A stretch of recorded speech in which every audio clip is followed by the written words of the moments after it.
How does it feel like when you finally get the Italian passport? How does it feel like when you finally get your dual citizenship? I'm a native, as you know, so I'll never experience that. However, I can tell based on what I hear from my clients that the goal is not something that words can describe. Sometimes it's a long journey of reviewing the whole history of a family, starting from your grandparents. Sometimes it's a recall from Italy, like a bond that never broke regardless the years passing by. And in any way, I believe that winning the Italian bureaucracy and getting that piece of paper, for a lot of people is definitely a reason to be proud of. And now what? Taxes, deadlines, penalties, obligations. Do you really have a reason to be worried about that? I will use two letters only. No. Italian citizenship does not trigger any liability per se, like other countries may think, like USA on top. The status of Italian citizen tax-wise is a personal feature that does not bring any good or bad consequences in the short run.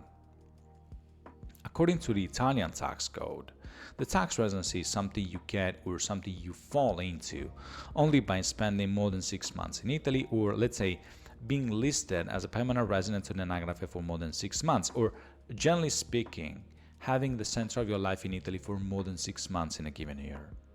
So using the international definition, as long as your center of interest is in Italy for more than 103 days in a given year, you must file and probably pay your taxes in Italy. It's very simple. So it seems like the statement is just confirming what being said previously. But what happens when you stop working and finally you enjoy, let's say, the golden age, retiring from work and receiving one or several pensions abroad? In this case, we should take a look at the tax agreement between your country of origin or the country's source of those streams of income and Italy. If you're going to receive some pensions after working several years for a foreign government or any of its subdivisions, very often those would be considered tax-free in your home country. And this is a very common practice, by the way. Well, if you're a dual citizen, Italy could stop the dream and ask for a percentage of that, no matter what.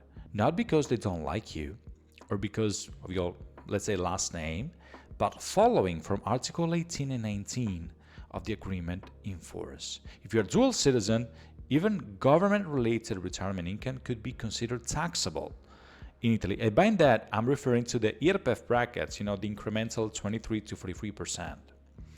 I know a lot of you are still working, and when it's time for you to grab your Italian passport, maybe you have 10 to 30 years ahead of hard work before being able to retire.